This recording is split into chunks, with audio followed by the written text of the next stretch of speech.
Mama's in the living room watching Judge Judy. I'm in the kitchen eating leftover sushi, and she goes, "Oh, girl, you gotta hear this one." A man was arrested for running the theme park, and when they said, "Where's your license?" he said, "My dog get it." Oh, you can't make this shit up. Sometimes I wonder if life's just one big cosmic joke. It's like she's on a Reddit, reading r/funny lawsuits, yelling from the couch. As she sips on a Prosecco, makes fun of all the weirdos, and then I hear her shout. It's like she's on a Reddit, reading r/funny lawsuits, yelling from the couch. As she sips on a Prosecco, makes fun of all the weirdos, and then I hear her shout. Girl, you gotta hear this one. Mama loves to laugh at how absurd life is, says it's all a comedy and I'm her audience. And I love the way she makes fun of the world. She said, "You'll never guess who's with their girlfriend. It was a man who didn't get us out of the bed. He said, I've been through hell and now I need some help. You just can't make this shit up. You just can't make this shit up." Sometimes I wonder if life's just one big cosmic joke. It's like she's on a Reddit, reading r/funny lawsuits, yelling from the couch. As she sips on a Prosecco, makes fun of all the weirdos, and then I hear her shout. It's like she's on a Reddit, reading r/funny lawsuits, yelling from the couch. As she sips on a Prosecco, makes fun of all the weirdos, and then I hear her shout. Girl, you gotta hear this one.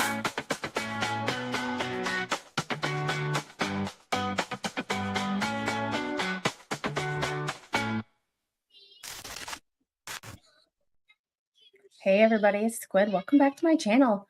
Hope everybody is doing well tonight. Happy Monday. It's the Mondayest of all Mondays. You know how it is. Hope everybody had a good day off. If that's what you did, if you had to work today, hope you had a good day at work. Either way, it's a little bit later of a stream tonight. Mr. Squid's been home all day. So, Oh yeah, I know. That's one of the reasons that I'm going later. I talk to Spawn every day. There is really not a day that goes by that I don't call him on the phone or text him or something like that. So they should be wrapping up soon. I did send him a link just in case he wants to pop over. He's probably tired from their stream because they do a lot. But just in case he wants to come on over here. We are going to keep with this government circle jerk. I have my notebook. The little moved it, but I have my notebook, my pen, and my iPad. The stream on the deep dive into documents is going to happen tomorrow. I invited Spawn Trooper and My Pretty, because My Pretty runs the Tubetown, Otter Creek Tubetown Facebook group, where she posts all of the documents and they discuss them. And if you're a part of that group, you know what goes on in there. However, she has a lot of insight into these documents as well. So I figured what better way than to invite both of them on, because Spawn has the analytical kind of no emotion side, and My Pretty has read all the docs and has discussed it with other people that I haven't talked to. So she has another insight. So I invited both of them on. It should be around 1 because I have to work tomorrow. So we will see how that goes. Plus, with the weekend that we had in this house, I didn't get the chance to run the documents through the AI that I wanted to. I got some of them done, but I've also had to go through all the documents that I have and rename them so that when I get a report on what the AI program that I'm running through thinks of the document, I can have that and the document the same, and I can find them easily, and they're all labeled differently. So I am literally going through and renaming all my documents. It's a lot. It's hundreds of documents. So with the week that we had, or weekend that we had, and Mr. Squid not feeling too hot.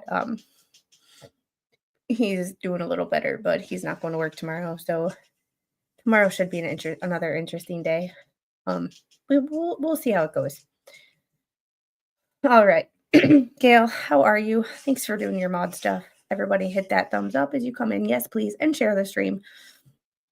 These streams are, yes, not my most popular streams, but these are the ones where we expose what, the NTSB and some news organizations post these streams, but they're 9.5 hours to 10 hours long. Not a lot of people actually go through and watch and discuss them. Well, because we've been discussing the crash, I wanted to do that.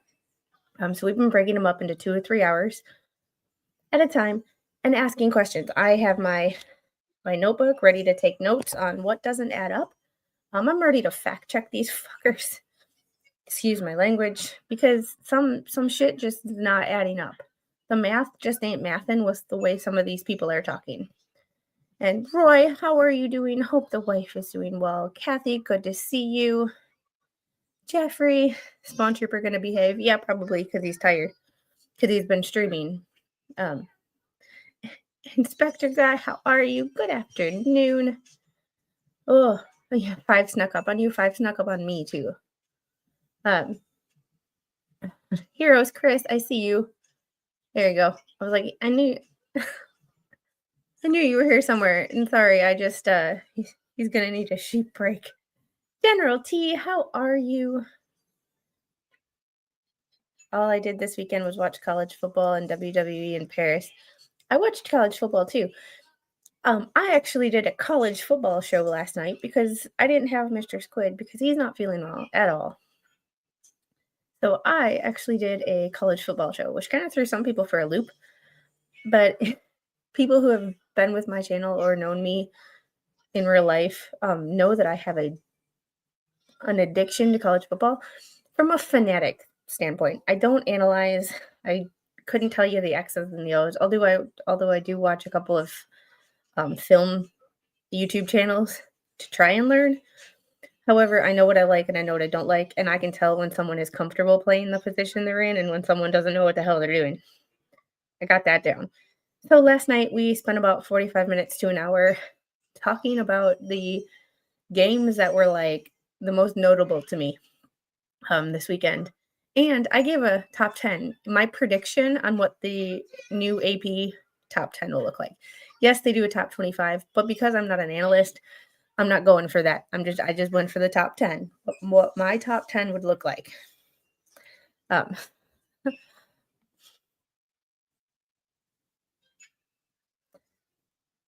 You're lucky I like you. Like, I will get my pretties link. Give me 1 second. I think I saved it. Come on. Yep, there you go. I did. That is my pretties link. Go subscribe to her. We're trying to get her to be able to go live.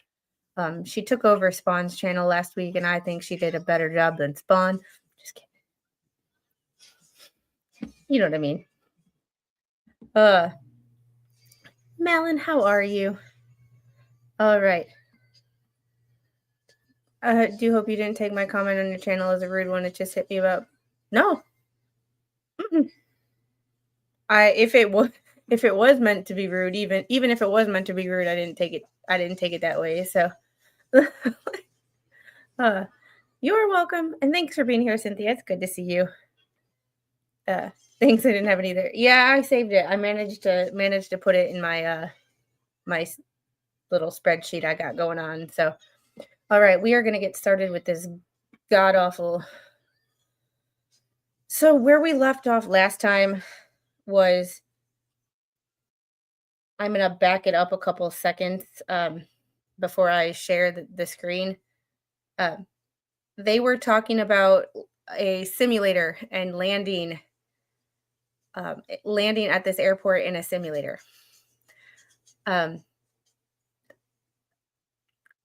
my problems with that, one crew was familiar with the airport and one crew was not. My problems with the simulator is we had mentioned at the end of last stream, the miracle on the Hudson with the U.S. Airways. With the bird strikes, the simulator, they knew the bird strikes were coming. You can't take into account the human factor in what your body is trained to do. In the simulator, you know something's about to go wrong and you have to figure it out, or you know you're being tested. So you handle things a little bit different than it's not natural. So the NTSB and the FAA trying to run things in a simulator and calling it like a one-for-one comparison, so crappy to me. I just don't get it. Oh, Harry, I forgot to change my my settings. I put a filter on last night because I had no makeup on at all. So I didn't do I enhanced my skin. There we go. Now this is normal. So I did it last night when I don't have any makeup on at all. I usually just put it on the most subtle, so that I can not look like a complete scrub. I don't really have any makeup on now either, and you can see my my mole. So yeah, in a simulator, you're prepared for something to happen. So it's one of those. Media this morning was saying female Army pilot ignored 2 orders to change course 70 seconds, but that's what Spawn and I were talking about last time. The fact that if you look at the route, and I'll bring up as we're listening, she's more towards the middle of the river, where the pilot on this panel, and that has been on multiple panels, has said, we stick close to the shoreline. And when he said we stick close to the shoreline, she was not where they're supposed to be. She was also over height. No, this is actually a mole. This is a mole. It's a mole. It's not a beauty mark. But yeah. Last man in the circle jerk ring has to eat the cinnamon bun.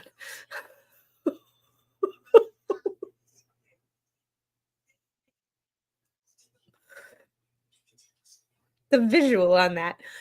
And I was mentioning last time that sometimes you think, like, when you hear certain words, you think of it as like, yes, people on YouTube use clickbait. However,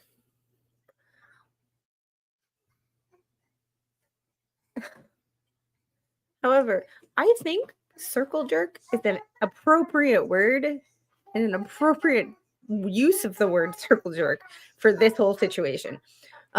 It sounds like it could be clickbaity, but I think for our little government friends here, it's an accurate thing. And hey, Jen, how are you? All right, so let's get this shit show on the road, shall we? And I have to adjust my camera because she moved it again. So, whoop, there we go.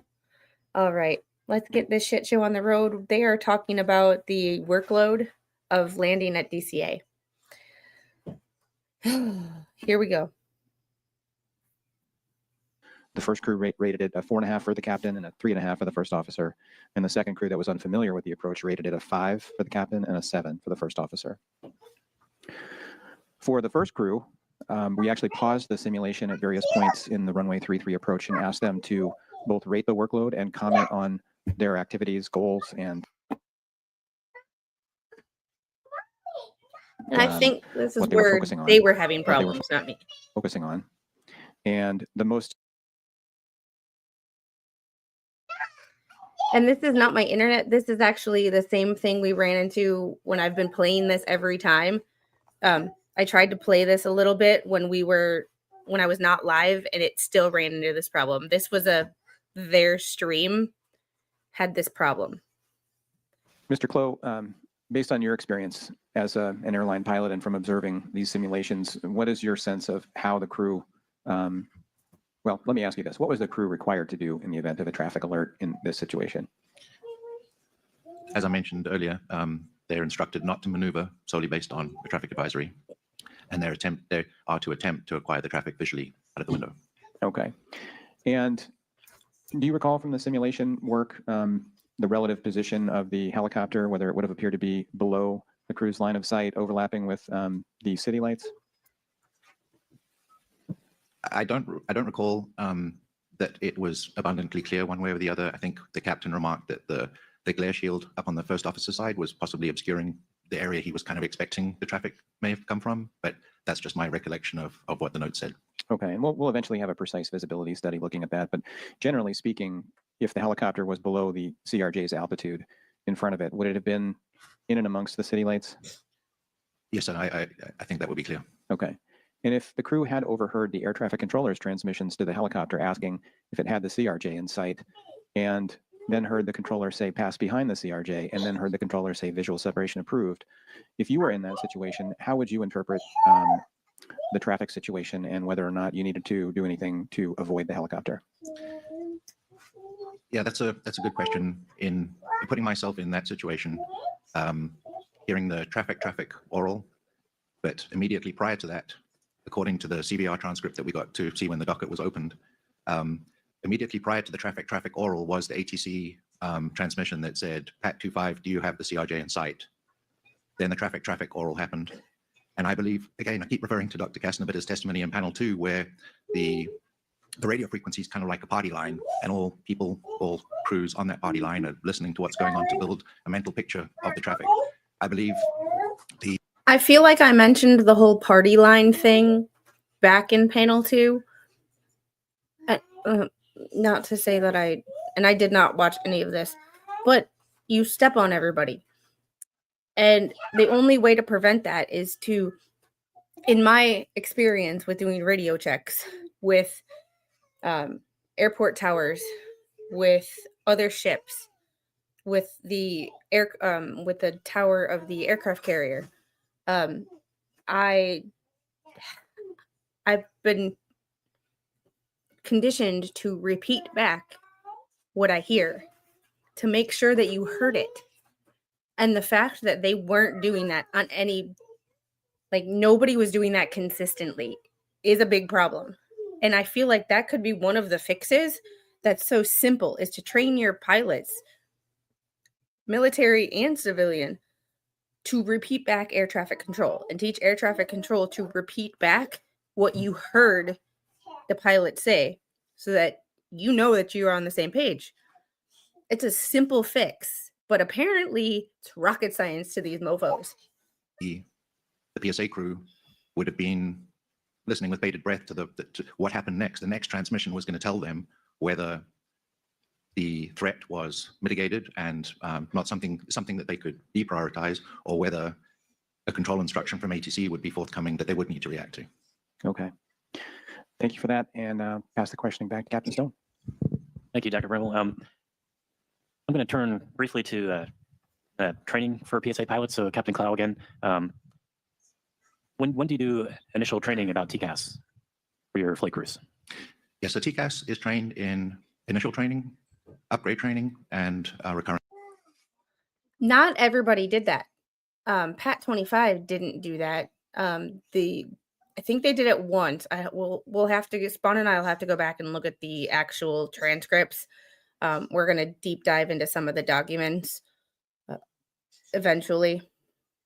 It's a slow process. There's thousands of pages of stuff to go through. We're going to go through some of it very, very slowly, one day a week. However, that being said, when I was listening to the radio transmissions, I thought that they didn't do it every time. Nobody did it consistently. And I was always trained to do it, because that way, being an AT and not wanting to be called inside the aircraft and hold up a launch because, a freaking radio didn't work. I checked all these damn radios, all of them, before the launch. And in doing so, I repeated back what I heard. just so to make sure that whoever I was talking to, I heard everything that they were saying and they heard everything I was saying. Because if I didn't repeat back everything they said, I might have missed something. And the radio that I would thought was working, because I did a radio check, wasn't working. And that's also how you can confirm when troubleshooting what's broken. If you send out a transmission, they hear you, but when you go to repeat it back, you can't hear, like, they hear you, but their input or them sending a message to you is broken up. You know sort of where to start looking. However, apparently, they always say if you can fix it, you can fly it. This is the reason. Because if you can troubleshoot something, operating it is easier. Yeah. Let's get Baby Squid one of those black polo shirts, though. I wouldn't mind if she worked for, like, NTSB. I mean, it's good money as job security. Current continuing call training. Okay.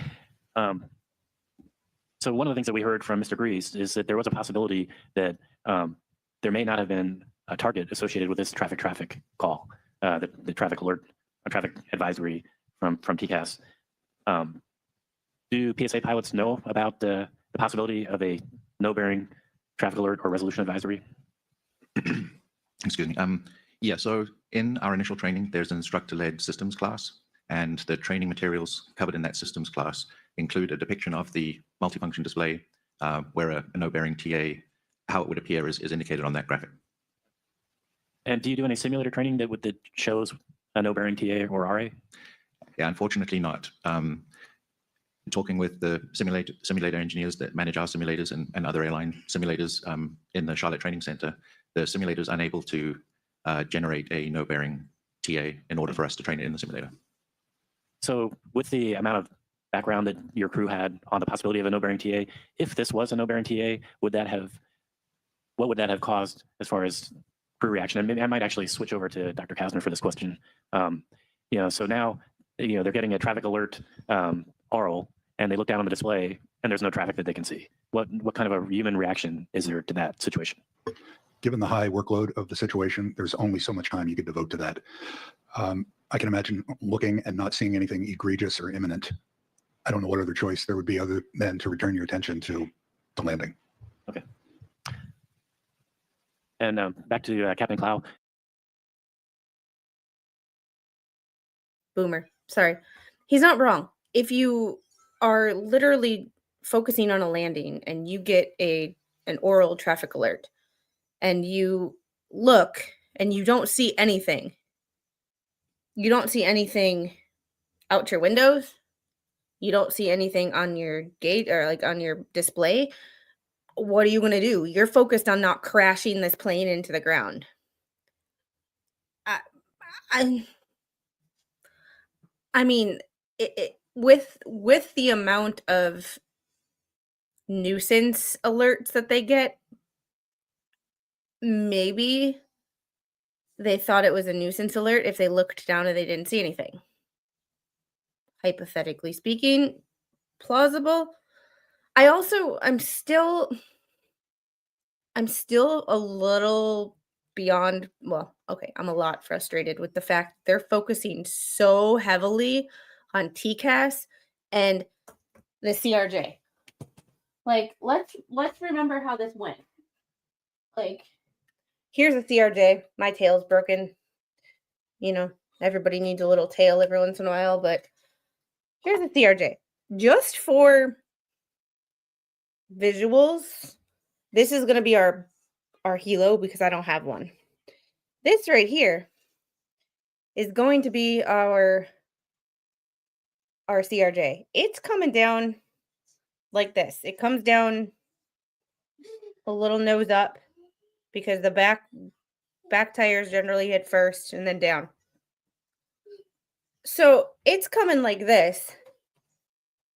It's coming down. This is going up. I mean, what are you going to do? Like, if it's underneath you, look how small those windows are. Okay? This is a CRJ 200. The plane that crashed was a CRJ 700. So slightly different configuration, but generally the same damn aircraft.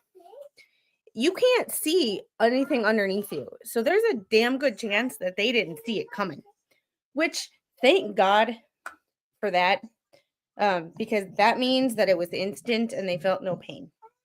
That is all we can hope with this whole situation, is that the people who perished felt nothing. That's all we can,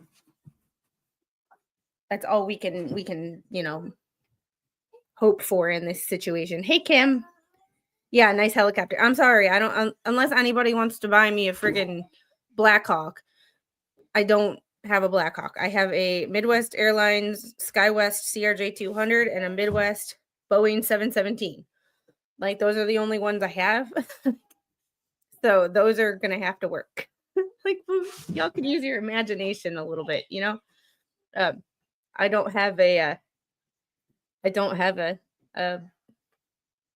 Blackhawk or a Seahawk or anything like that. Therefore, I gotta do what I gotta do to get by. However, I know that this isn't a CRJ. We're only doing it for size comparisons. However, look at that. Like, you're never gonna be able to tell what's underneath you. Like, you're just not. Like, you're just not gonna be able to see anything underneath you. So, yeah, it was, Mom. Yeah, and that's what makes this plane so hard to get, is it literally doesn't exist anywhere. Getting a CRJ 200 is not hard to get on an airline that still exists. But I have a hard time the fact that they are so focused on. I have all the parts of the CRJ that are broken. I have them in the closet on the shelf. I just have to glue them back together, and I, for the life of me, can't get the confidence to do it. Do you want that Blackhawk on your roof? No, I would prefer like a 1/100 scale. However, yeah, I prefer, if I'm gonna get a Blackhawk, it's gonna be like a 1/100 scale. That's it. Dude on the bottom right. Yeah. Oh, and this table is the Airline Pilots Association. So I believe this is the Airline Pilots Association, or these could be the lawyers too. I'm not sure. But pay attention to other people's faces too when they're asking questions. Because of the fact, it's not what is said by the person answering the questions. It is what is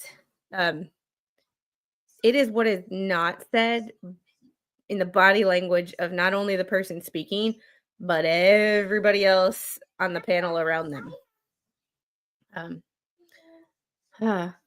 Check your DMs. Just in case you care. But here we go. Just one last question. Actually, two questions. How do PSA airline pilots become qualified to operate at Washington Reagan National Airport? Because it is what the FAA defines as a special qualification airport. Yes, that is correct. It is, DCA is a special qual airport. All PSA pilots qualify themselves to operate into and out of DCA via pictorial means, which is a FAA-approved method of doing that special qualifications training. I mean, obviously, if there's opportunities for pilots to transition through DCA on their initial operating experience training with the Check-M, that's obviously a good thing, but it's not required. And I'd also like to state that we provide, think of it like a consolidated playbook of DCA-related guidance that we extract from all the different manuals and resources that we have as like an orientation guide for both new pilots and pilots that maybe have recently upgraded or have been away for a while to kind of refamiliarize themselves with information specific to DCA. So regarding that, does any of that information that you just described contain any information about helicopter operations or helicopter routes in the DC area? At the time of the accident, it did not. Okay. Do you think it's important for pilots to know about the prevalence of helicopter operations and specifically what their potential routes are? again, hearing the expert testimony, Dr. Kastner again saying that kind of knowledge would be useful. I think it's certainly something that should be looked at. I don't think it's very simple to decide where to put that information. There are a ton of reference information already for DCA, and for example, providing a VFR type chart like I think it's called the Baltimore-Washington area helicopter route chart. That's not, we would have to find the appropriate method for displaying that. And I think we'd be very, very happy in participating in some kind of forum to figure out exactly what the best method for that would be. Okay, thank you very much. Chairwoman Hamady, we're about to change subjects. Would now be an okay time for a break? You're changing so I think Dr. Bauer and I have talked. How much longer do you all have? My guess is an hour. Oh, We have a lot to go. that is not what Dr. Bauer told me. So yes, now would be a great time for a break. We'll come back at noon. Thank you. Get it together, Dr. Bauer. I'm just kidding. I'm kidding. You should not put that in the transcripts. Oh my God. You should not put that on the transcript. I actually do like her. When on day one at the very beginning, I was like questionable. I have a problem with women in charge.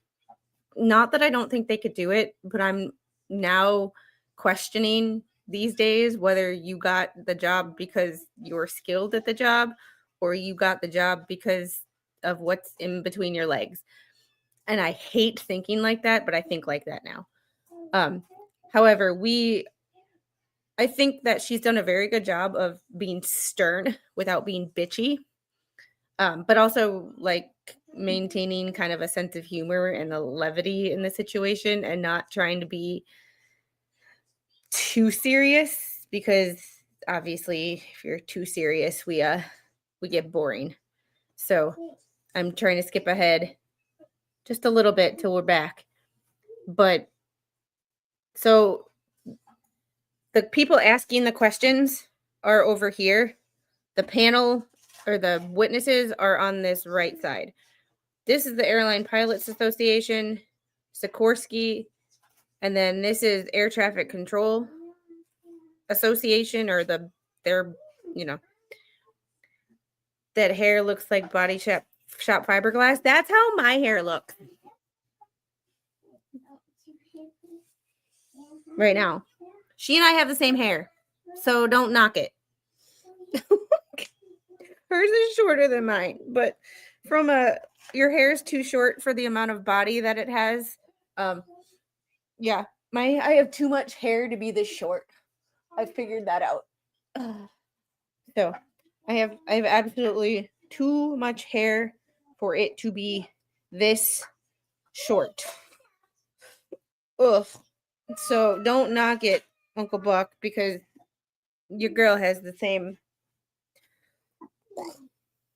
Ugh. I have to flatten out my hair. Most women try to get more oomph in their hair. I try to get less right now. Ugh. I wish I had hair like her, the fat and ugly dude. I doubt that very much. All right, I'm going to restart this and then skip All ahead. right. During our brief break, I think the technical panel decided they'd love to have the COO of the Air Traffic Organization as part of the witness group. So Mr. McIntosh, can you join us? I know you'll be over there. I think we'll have one witness leave, and so we can do some changing of seating.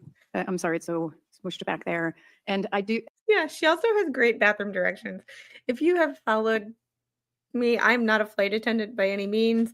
I knew a few. However, it's like she's been like describing where the bathrooms are, and it's like, we have 2 up front, 2 in the back. Follow the exit, or the cabin lighting if it's dark. You don't need to ask permission to go to the bathroom, and I love you guys. Just because you weren't on the other panels, if it's okay, I'll do the swearing. Raise your right hand. Please answer by saying I do. Do you swear or affirm that the testimony you will give in this hearing will be the truth? Thank you very much. All right, back to the technical panel. Thank you. And we're going to start off. I'm going to start off with Captain Surge. You talked about how you're using your interval management system to perform traffic flow management functions for arrivals into Phoenix. What I'd like you to do is to think about the DCA airport and a north flow at DCA, where aircraft are primarily arriving runway 1, but in order to get departures out off of runway 1, there's a need to offload to runway 33. That's why ATC asks some of the regional jets if they're willing to take 33. And so I want to go back to your ADSB in system and the function that it does as far as interval management, and have you talk a little bit about how DCA could operate if they relied on using your system to help with traffic flow management. How would that work? Sure, more than happy. So what we found in our trial was, first and foremost, and we talked about that a little bit earlier, was the ability to increase what we call the IAT, inter-aircraft timing. And that in turn allows us to, that was the first step. The second step that we want to start to do before our funding was taken down was we wanted to start looking at the sequencing capabilities of this system by using TBFM. And what our goal in that is to feed the initial terminal controller a class stream that allows that controller to do, it makes their job easier. The second thing that's out there, and this is again down the road, but we have what's called Terminal Flight Data Manager, FDM, TFDM. That starts to look at the airlines as they're starting to board the process. When is that aircraft going to depart the gate? And if you start, and it can feed into TBFM so that we can start looking at that whole sequence of events. In DC in particular, what you could do is you could say, hey, we're gonna have a departure here, start building a hold here. We also have different arrivals, class streams, build holds here. And by doing that, now you can start to get a much more efficient environment. And you, in theory, can bring more aircraft into a single runway. So I think the key to what you're talking about is the precision of the inter-arrival spacing on final approach. Would you agree with that? It is, and it goes into what's called CAVS and CAS, CDTI assisted separation. That system gives a lot more information to the pilot, even from a safety perspective on wake, and also on just how they're converging onto the aircraft in front of them. What our data has shown is that when you give the pilot that extra data, they will bring the aircraft together closer, and also it reduces go-rounds. Okay. I want to go back to DCA specifically on the north arrival flow. So if ATC wanted to get departures off runway 1, rather than offloading them arrivals from 1 to 3-3, they knew that in advance. They could just have you follow at a larger interval, and that would build a hole as opposed to having to offload to 3-3. Is that an accurate statement? That is. Hey, Rosalind Raiders, how are you guys doing tonight? We are continuing with this government circle jerk. Not as frustrating as last time. We're past their lunch break. So we are we're continuing with the answering questions and getting uber technical and not what I view as appropriate answers.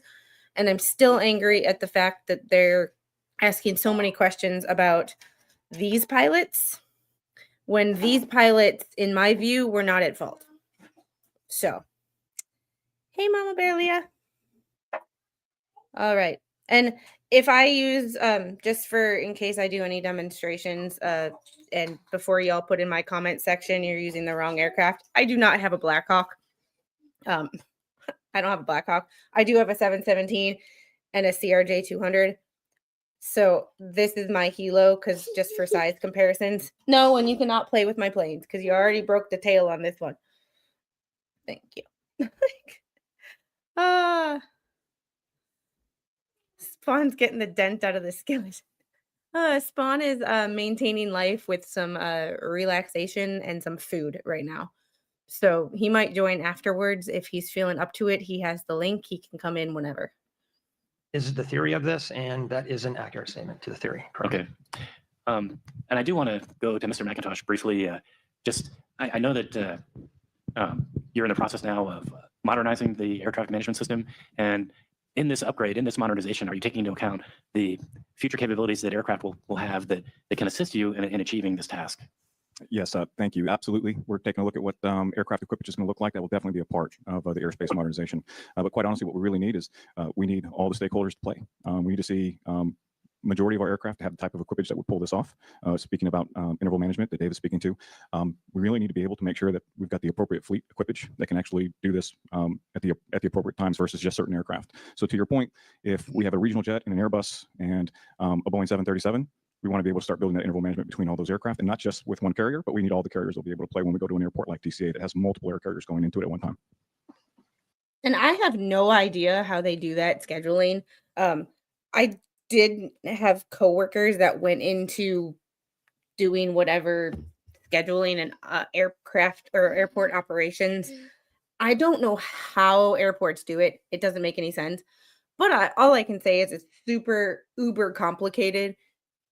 And the fact that it all runs smoothly on a daily basis is amazing. And when your plane is late by a couple minutes, think about this and all that goes into it, and try to have a little levity for the gate agent that you're dealing with, because they don't want to see your ass sitting in the gate area for longer any more than you want to be there. Just FYI. And Calvin, thanks for becoming a new member. Appreciate you. Yeah, we love a good Rosalind raid. I love Rosalind raids. How was her giveaway show today? Did everybody get everything that they ever wanted and ever dreamed of that they don't have to pay for like some other channels? So how does the FAA get multiple players to play? What would be required to do that? I think we'd start off with the CDM process, the I love the decision-making whips. process, and also meet with the carriers via a NAS advisory board to make sure that everybody understands where we want to go. And to start taking advantage of these capabilities, we really need to have the equipment in that whole entire fleet to pull this off, like I said before. Thank you. And with that, I'm going to transition over to changing subjects again slightly. We asked the FAA to perform a number of simulations based on this accident with using different assumptions for what TCAS could possibly do with if it was designed or the inhibits were different. And actually, we also wanted to look at ACAS with the same issues. And so what I'd like to do now is go to Mr. Suki and I think you have a brief 2-slide presentation on what the simulations were and how you did them. And then after that, I'll ask you questions to walk through the results of those simulations. Yes, exhibit 2, Alpha India Romeo Victor.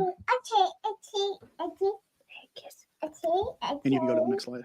Oh, another So yes, slideshow. my team was approached by the NTSB in April and asked if we could simulate the DCA encounter trajectories, and in doing so, manipulate several variables to see if it had any difference or effect on the simulation results.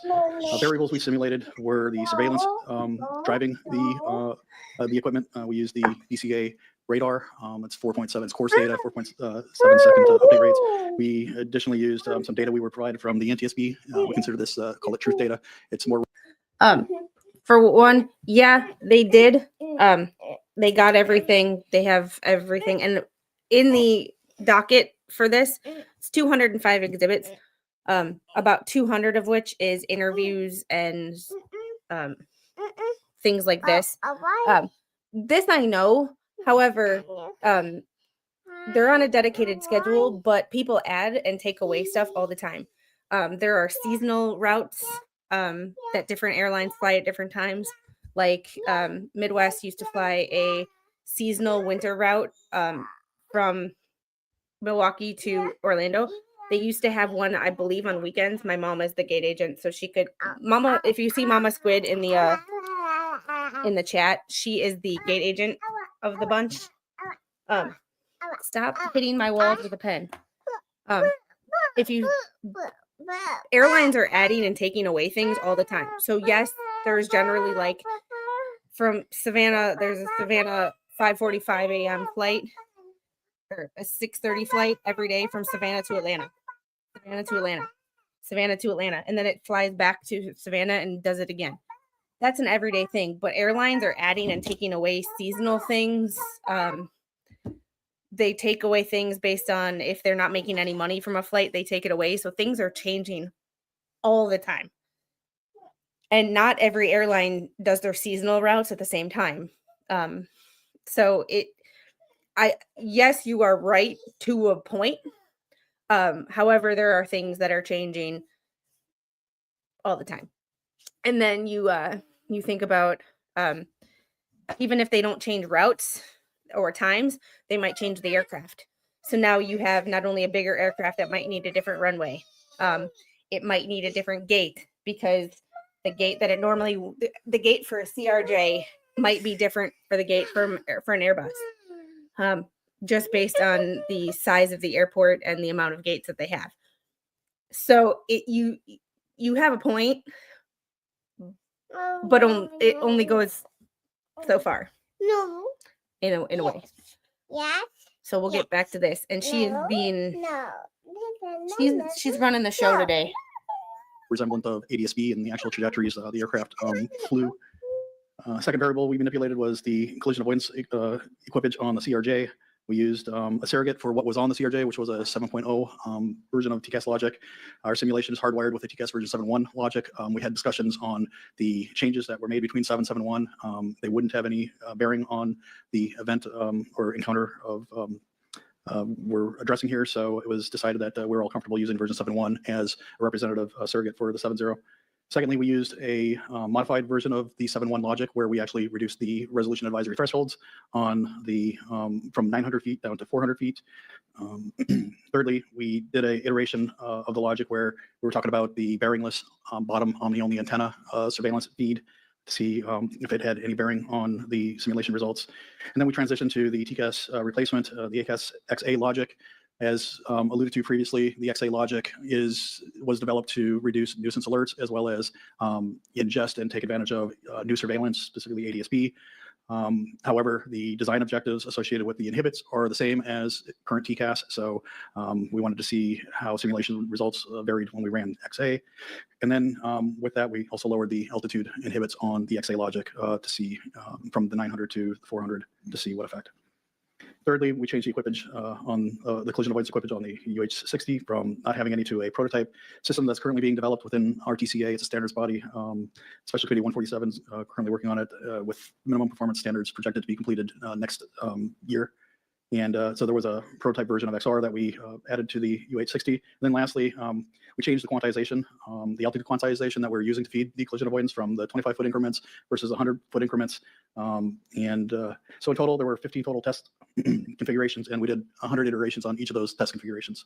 And again, what we wanted to do, and what I'm going to show later, are the mean, or sort of the average results from timing as well as missed distance, vertically and horizontally. If you could bring up Exhibit 2 Aero Golf, page 36.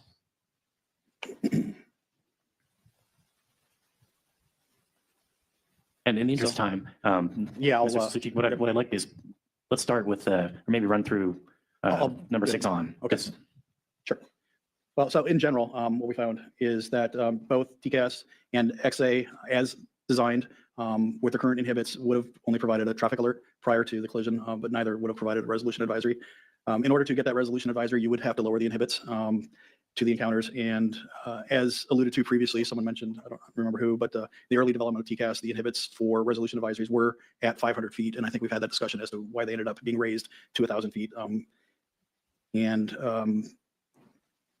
When we looked specifically at the quantization bearingless, it didn't really have any effect on timing. And I think I'll walk through those results. Then lastly, the use of the prototype of XR on the helicopter did significantly reduce the collision risk without actually having to change existing design of TCAS or ACAS XA. Now, so to go through the results using we're going to focus on the data from the NTSB, the truth data. When we look at runs 6 and 7, it's using TCAS as is with the inhibits where they are. We varied the quantization from 100 to 25 feet. And when we look across the results, the quantization of the altitude had no effect on the average TA timing. So it basically concluded or confirmed that, approximately 20 seconds or so prior to CPA that you would have gotten a TA though. Run 8, where we assessed the bottom antenna bearingless only on the input. It didn't have any effect on the timing of the TA. It would have been an effect on the display to the pilot. I think that was discussed already, where if you had bearing. And I'm not going to lie, I don't think this test was useful. I think this was a waste of time, energy, and money. You would have seen the yellow circle. Without bearing, you would have got traffic alert symbol or wording text on the bottom of the display center without an indication of where the threat aircraft would be.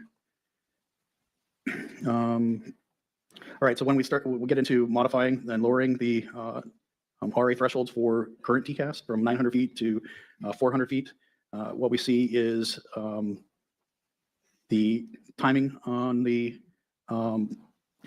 for the TA, and this is a simulation, actually, in order to lower the thresholds for TCAS, we weren't able to go in and physically change the rules and heuristics of the logic.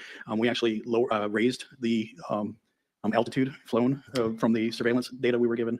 And so it's actually being assessed in a sensitivity level 3 versus a sensitivity level 2. So you see a little variation in the timing, but the point here is more on the RA timing, and you would have gotten an RA about 14 seconds prior to closest point of approach with about anywhere from 300 to 327 feet in vertical miss distance. And so you see a slight variation in quantization being fed to the system as to the ultimate mean distance you get with vertical separation. So a little better actual separation with 100-foot quantization than with the 25-foot. Now, getting into the XA runs 11 and 12, it's, again, the inhibits are at the same level as current TCAS design. However, you do get a earlier average traffic alert time. So about 27 to 28 seconds prior to closest point of approach, you would get a TA, where you were seeing previously the 20 seconds. So you get about a 7-second additional lead time on the traffic alert. But however, it doesn't assist because it's, you know, the event was lower than the resolution advisory threshold or inhibit boundaries. When you modify the ACAS-X logic, you do, again, see similar performance like you did with doing the same thing for TCAS. Again, a little earlier mean time for the traffic alert. We're around 28 seconds, and you get a RA about 17 seconds prior to closest approach with vertical separation. And again, the quantization. I'm going to speed this up because, one, there's a lot of and ums, like he's nervous about presenting this information. And two, like I said before, I don't think this is anything to do with what happened here. TCAS and the configuration, whether they saw something on their TCAS or not, still is not relevant in my opinion, because they were on approach. They had one goal: to land that plane. They were on approach. It's not like when you're on approach, you're not doing, and everybody who's seen an aircraft land, you don't do this.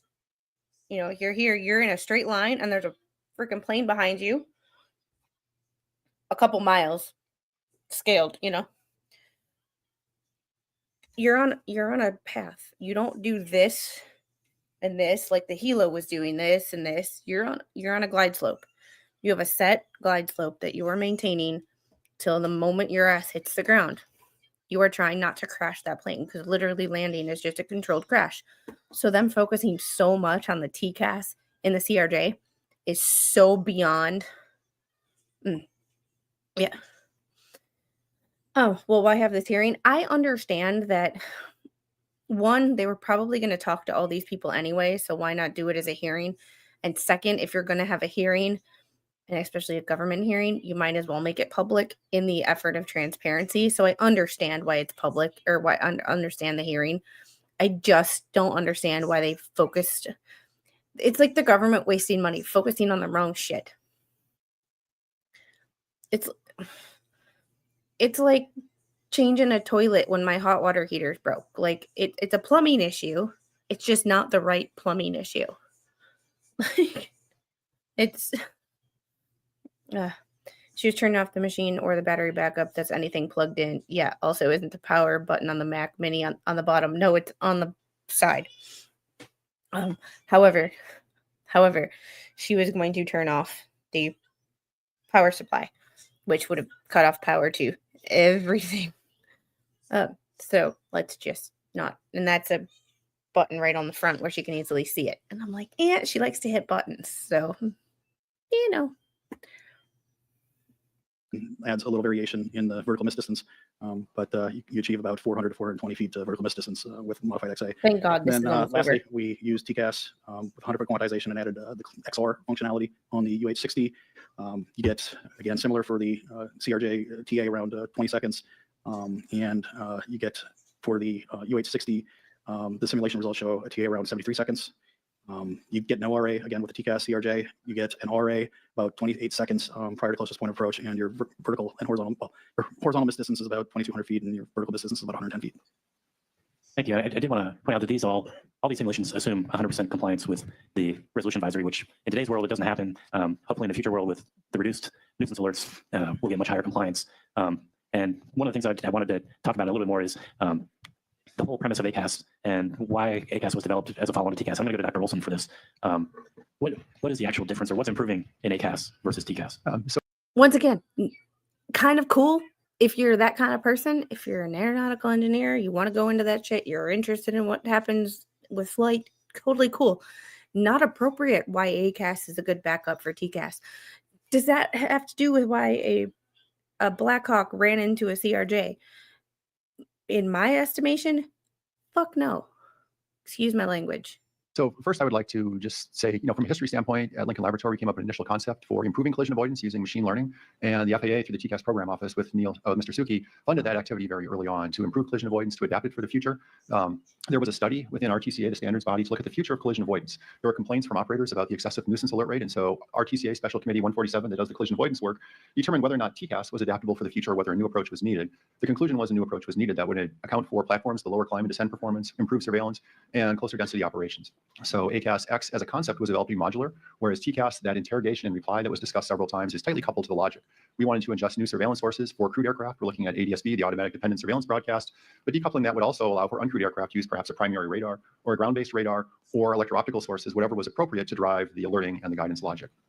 So the approach in general is to take that surveillance and to account for surveillance uncertainty. So Dr. Coons, you already discussed there's greater uncertainty with the interrogation reply than with ADSB, and these other surveillance sources also have uncertainty, but there's also maneuver uncertainty. So the other aircraft may suddenly maneuver in a direction that you don't expect. So for example, in an encounter with a non-TCAS or ACAS equipped aircraft, they may via detect and avoid see the aircraft maneuver, but in the same direction. So we need to account for that maneuver uncertainty. So using machine learning techniques and an extensive amount of data, radar data, and also through the TCAS program office, who collects information on TCAS resolution advisories, the radar tracks for the own ship and the intruder, as well as the types and the nature of the RAs. We use that through machine learning techniques to tune a logic with specific objectives to reduce nuisance alerts. So we focused extensively on the 500-foot separation between instrument flight rules and visual flight rules on parallel approaches, and also iterated that with the community through RTCA. We conducted 2 flight tests in conjunction with the Federal Aviation Administration, the William J. Hughes Technical Center, and we also had an operational evaluation of the final product by putting it on 10 aircraft and flying around the U.S. national airspace. So tuning, observing the output, and modeling and simulation. So we simulated hundreds of billions of encounters, safety critical encounters, as well as using radar data from across the entire U.S. national airspace provided by the MITRE Corporation to understand the alerting at specific airports, specific altitude bands, as well as the safety across a wide number of encounters. And the resulting logic through that machine learning is instantiated on a lookup table that goes on the aircraft, the same form, fit, function of a TCAS unit. And the initial version was ACAS XA. It also provided provisions for what we call ACAS XO, or operation-specific alerting, using that ADSBN technology that Captain Stone talked about to designate an aircraft, perhaps on a parallel runway, to provide different types of alerts, or no alerting at all in the case of visual separation operations. And we've developed since then through RTCA with funding from Mr. Suki and the Federal Aviation Administration. And if you were here last time, the PowerPoint that played last time sounded like when we watched on Friday, sounded like a sales pitch. I mean, you never let a good tragedy go to waste. participation by Johns Hopkins University Applied Physics Lab, who's been a strong partner in this development. Versions for larger UAS called ACAS XU, version for smaller UAS or drones, if you will, ACAS SXU and ACAS XR, which is relevant to this discussion. For rotorcraft, both crewed rotorcraft as well as more autonomous or uncrewed rotorcraft, maybe eVTOLs, advanced air mobility, or air mobility of the future. Hey, can I get you to, the one that you left out, I think, is ACAS XO. And I'm keenly interested in ACAS XO because the idea of it is to suppress alerts in those situations where you have closer space parallel runways, which is, I think, a large number of the nuisance alerts we get today are in those kind of situations. And how would you describe the evolution of ACAS XO and where does it need to go? So the flexibility of the ACAS X approach and be able to tune differently for different types of operations. Earlier on in the development of ACAS X, the community identified a number of areas of concern, and closely spaced parallel approaches was one of those areas. But I would point out this technique of providing differential alert for any special operation is adaptable for the future. So for example, if there were rotorcraft operations that were very different, we can use that same technique in designating aircraft, specific aircraft, to treat them differently. For ACAS XO, the initial implementation was oriented towards parallel runways with two applications. One was for what we call the CSPO, closely spaced parallel operations mode, for runway separations down to 3,000 feet, which would be in instrument meteorological conditions that reduce the volume protected. You can think of it that way. That's not really the underlying technical approach, but you can think of it conceptually, reducing the alerting volume to minimize nuisance alerts on parallel runway monitoring PRM approaches that are currently being conducted today. The other area was the realization that most of the parallel approach operations are conducted in visual conditions, and that pilots could use the ADSBN functionality to designate another aircraft and receive no alerts at all on that aircraft, receiving full protection against every other aircraft. So if there was a helicopter or a GA aircraft or an aircraft on a different runway that was blundering through, you would still get the full protection against that aircraft. So that was the initial application, but it could be expanded to other applications if they were defined by the community with the safety objectives and the alerting objectives. And last question on ACAS is, what is the state of ACAS standards and implementation? I can answer part of that, although I think that's really maybe more appropriate for Mr. Haskins, since that implementation is really an FAA matter. Mr. Haskins, I can address that, or you could. No, I can say. So we have a technical standard order, which is the document we use to certify. We have that published for ACAS XA. That was published back in 2020. To date, we have not certified any equipment under that technical standard order. As far as ACAS XR goes, which I guess we're going to get into, but it's something we're keenly interested in, to treat that as a very high priority, and we're going to. It stopped sharing, and I have no idea why. There we go. That was weird. Like everything went, like the chat went away, the thing went away. I'm like, yeah. Let's Publish try that this technical again. standard order as soon as we can after the RTCA body finishes the standards development. We think we can do that within 3 to 4 months. And with that, I'm actually going to turn it back over to Mr. Flynn to talk about ACAS XR. Thank you. Dr. Olson, so ACAS-X, is it only dependent on AD? I'm skipping this part because I really don't give a shit about the backup system for TCAS. It's not important. Their TCAS was working at the time of the accident. So why does their what does their backup system for TCAS have anything to do with this whole situation? Like y'all, like ACAS. Okay, great. It's perfect. This is for a hearing, an NTSB hearing for an appropriations committee. Like this is not appropriate for this, in my opinion. Not appropriate for an accident investigation to be looking at a prototype. Does anybody else think that's incredibly inappropriate and just plain stupid at this particular point in this hearing to be looking at a prototype? I just don't see the point. Oh, IFF. I kind of want to hear about this, but this I can listen to on my own time. IFF was a system I worked on. It was one of those systems that you needed to have a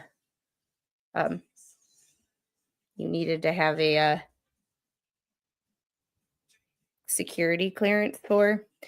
That's why it was one of those things. If anybody tries to like look at my past, like I had a security clearance, you're not gonna find anything. I had a security clearance. I get security, or I get a, with the job that Mr. Squid has and the amount of times he changes jobs within his company, I get background checked at least once a year. My toddler, baby Squid, had her first background check at 6 weeks. Y'all, that's why when the haters say we're gonna look for dirt on her, good fucking luck. If you can find it, let me know, because I haven't found any. I'm boring as shit. Collision avoidance in a similar fashion, and then the military would be expected to comply in that airspace. Today, the collision avoidance requirements are by the parts they're operating under, and the military do not operate under those parts, therefore they currently have no collision avoidance requirements from the FAA. If I could just add, I think I was in the Air Force at the time the original TCAS requirements came in, which was the result of a mid-air collision as well as some other incidents, and that was a DoD directive to equip troop and passenger carrying aircraft in certain classes and categories with TCAS, and that was in the late 90s. And with this question's for the Army, for collision avoidance technologies that will use ADSB, probably for Colonel Flanagan, how would this affect Army policy in use of ADSB in civil airspace? So ADSB, not just the Army, but DoD has concerns that I'm pretty sure most people are aware of. The fact that it's inherently open source, has some spoofing vulnerabilities, which make it non-conducive for those sensitive missions, which not just the Army, but all of DoD has to operate on. So in civil airspace, when there's traffic information systems broadcast, TSB network, the Army can comply with mode 3 Alpha Charlie emissions and feed into that fuse picture. So anybody who has a tie-in for the TSB network has the awareness. On non-sensitive missions, there's obviously not an issue with complying. I would offer a little bit more expansive. We are mindful of the additional details which are available. And another aspect of the micro common transponder that Mr. Rowland mentioned is the capability to do mode 5 level 2 Bravo, which is essentially ADSB information, but using mode 5 level encryption. And that enables us to operate again in the tactical environment that we're focused on as a military. Mr. Shin, could you just suspend for a second? I know that we have one witness. Don't leave yet. I have one question for you. You said one. I just have one question for you, Mr. Kasner, and if anyone else has a quick question for him, I know he has to leave, but he's also offered to answer questions in writing if need be afterwards. You had said earlier that TAs or traffic alerts, which we heard traffic, is still see and avoid. Can you just say why that is for people in the audience? Well, in the case of an oral alert, your attention is simply directed out the window as before, except in this case, you enjoy a bit of information about where to restrict your search. But even if you're using a display, you're searching on the display. We're not going to take the human out of the loop here. Right. You're still searching. Okay. Absolutely. Thanks. I just want to make sure people were aware of that. Thank you for, oh, Did you want to add? Add to that for, again, for aviation and helicopters at those altitudes, as Mr. Invectin has said, we cannot afford to be focused inside the helicopter really at all. Actually, one of the exhibits showed that, pilots only look inside everything 9.2 seconds, something to that realm. So it's not reasonable to have a pilot look for a traffic advisory, process that, orient, figure out where they are, then do something about it. That we're talking over 10 seconds, which is not compatible for us, which is why we're fixated on the resolution advisory capability of ACAS XR. Thank you very much for adding that. And thank you for participating on the panel, and have a good flight. So he has to leave for a flight, but this right here, Gail, thank you so much. It is my birthday month now officially. So I am one of those people. I'm turning 40 this year, so I need to make myself feel better. So there's a couple people, I guess, who call me grifters, which is funny because they watch Megan and Tug and send them super chats. It's fucking hilarious to me. But whatever. People are weird. However, I could potentially be grifting because I am turning 40. So if you see me doing some fucking weird shit on YouTube for the grift, bear with me. If you see me having a birthday stream with a little cocktail or two,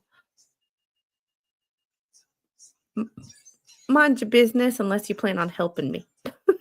I don't plan on getting drunk on YouTube ever. However, we will be doing some stuff. Yeah. So if y'all see me, I am turning 40. You share my birthday this month. Dan, what? Mine's at the end of the month, so I have over 3 weeks to go. So, yes, I will be joining the Over the Hill Club. Yes, I'm in my last 3.5 weeks as a 30-something-year-old. So, probably after. I'm a week after that.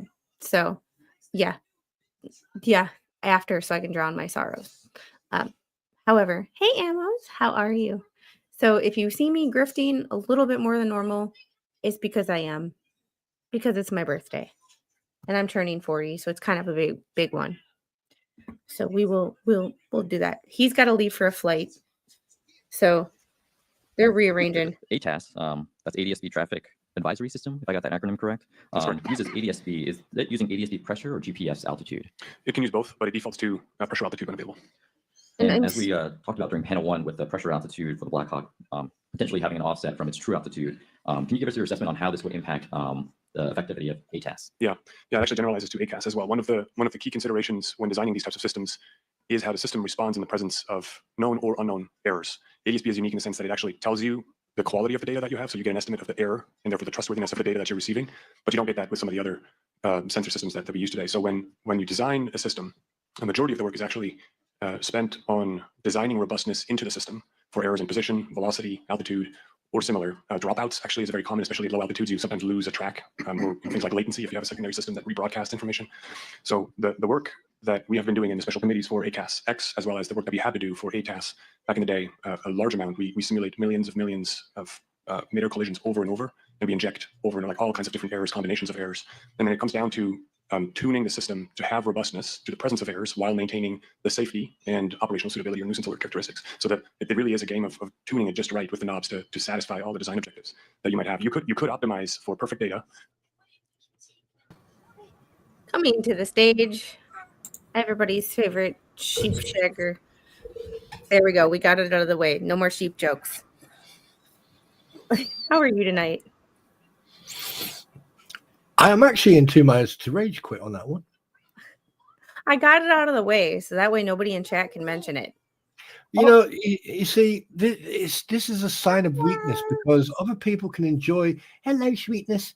Other people can enjoy the nectar of fields, where I can walk into a field with 10 sheep or 5 sheep and call it a community center, or with more than 10 sheep, and it's, yeah, I'm not going to say it in front of the young lady. So anyway. And Mama Bear Leah, thank you for the Canadian $5 for a birthday beverage. Enjoy. Thank you so much. And the little herd spawns voice and just had to come over and say hi because hi, little one. Hiya. Oops, Spawn's gotta employ the voice changer. Elmo, is it you? And Malin, have a good night. Go cuddle your pillow. Yep. That's what you think. That's a sheep shot. Do you know? Oh, yes. Hi, everybody. Hi.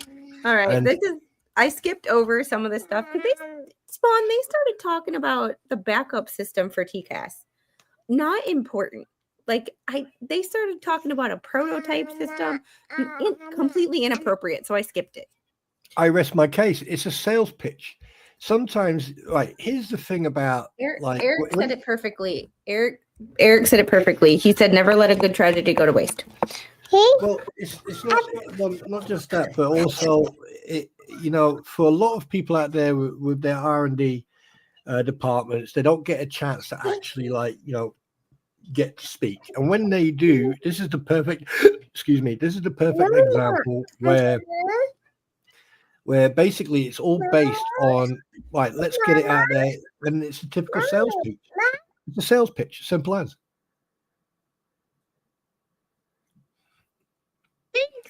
Hello, number 36. You know how to derail spawn. I think everybody knows how to derail spawn, but that's okay. Yeah, just mention sheep, and I'm we've yours, gotten baby. through an hour and a half of this in an hour and 10 minutes. So we've did pretty good. Yeah, you know how to derail me. All you have to do is mention sheep, and I'm going, ooh, sales pitch. Yeah. Oh, it's too easy. It's fun though. It wouldn't be fun if we stayed on topic all the time. It wouldn't be a live stream. If we wanted to stay on topic all the time, we would record a video. Excuse you. And exactly, you got a lot of people in here who like being here, and they all.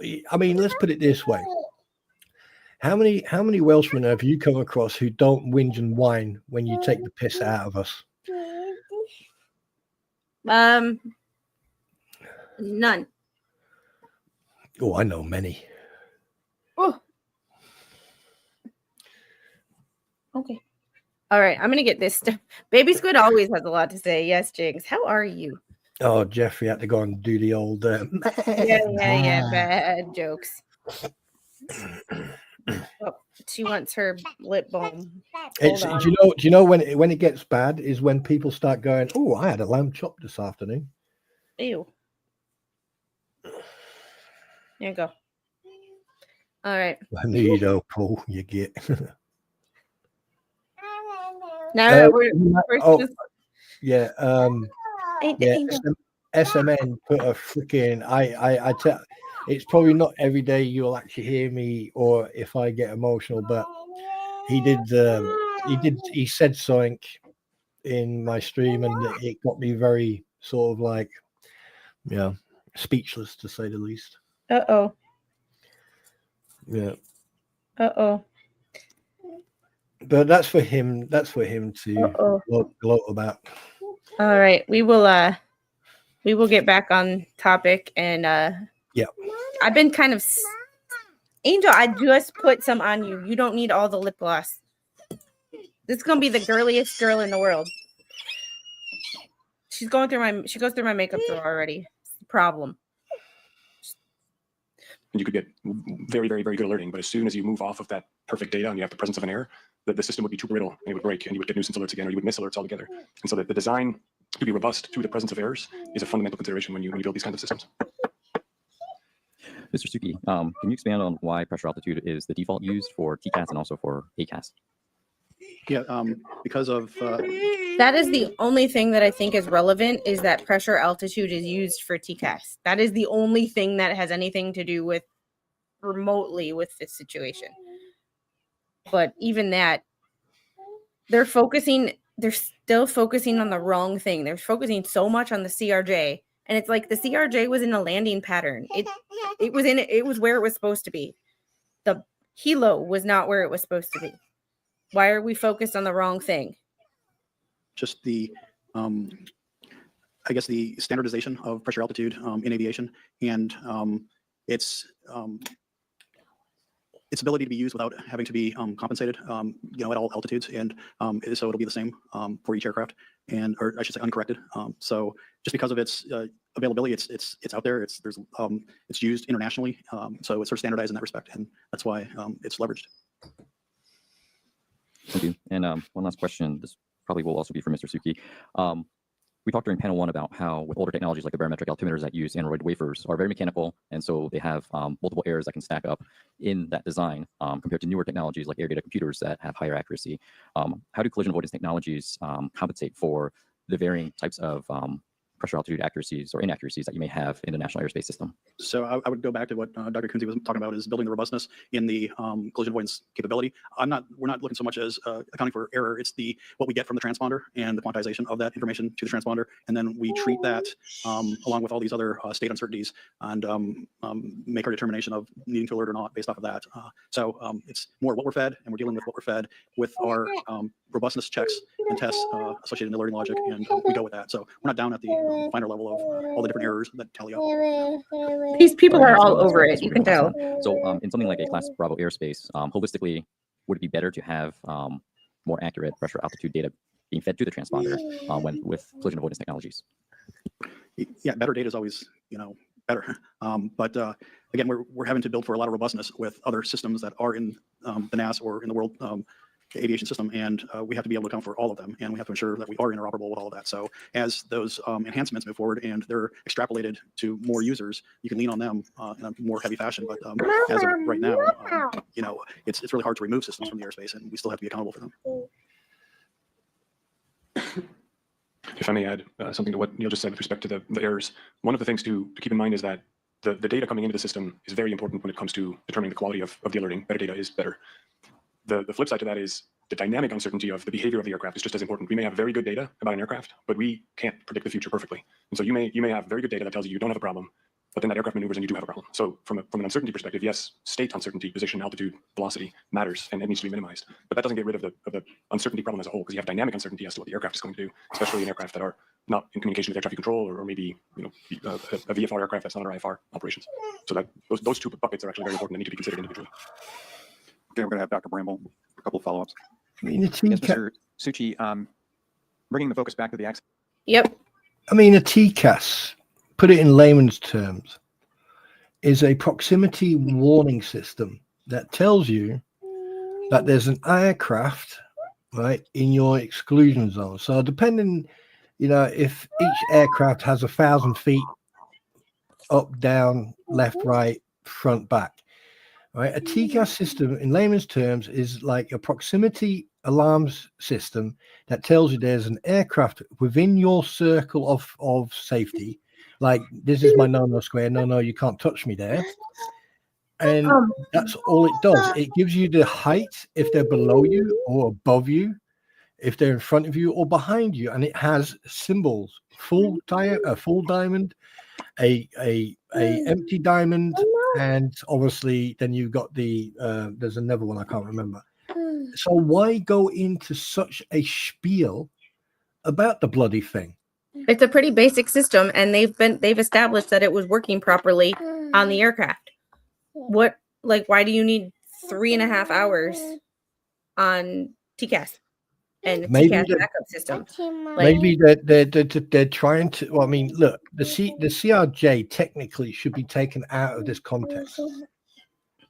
I mean, on the technicality alone, it should be taken out of this context of the investigation, because that aircraft had, it was doing its final approach.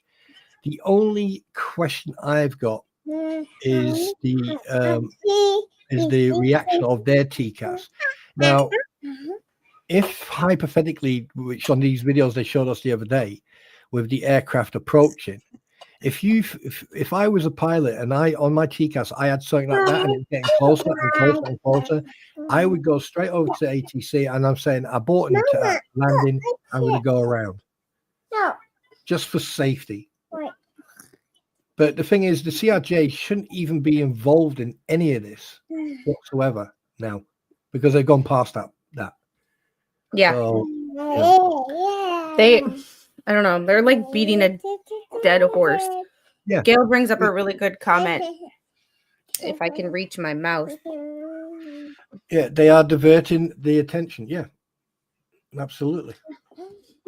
It's just, and you can tell like some of the people in this hearing are over this. Like they're like this guy on the left, the bald guy with glasses, is like, you can tell, even though it's sped up, so his movements are a little more pronounced than they would be if they were, normal speed. You can tell he's like, are we done yet? Like he doesn't see any of it. Like his body language tells me he doesn't see any of this as important. I mean, some of the people have got glazed eyes. I wonder why.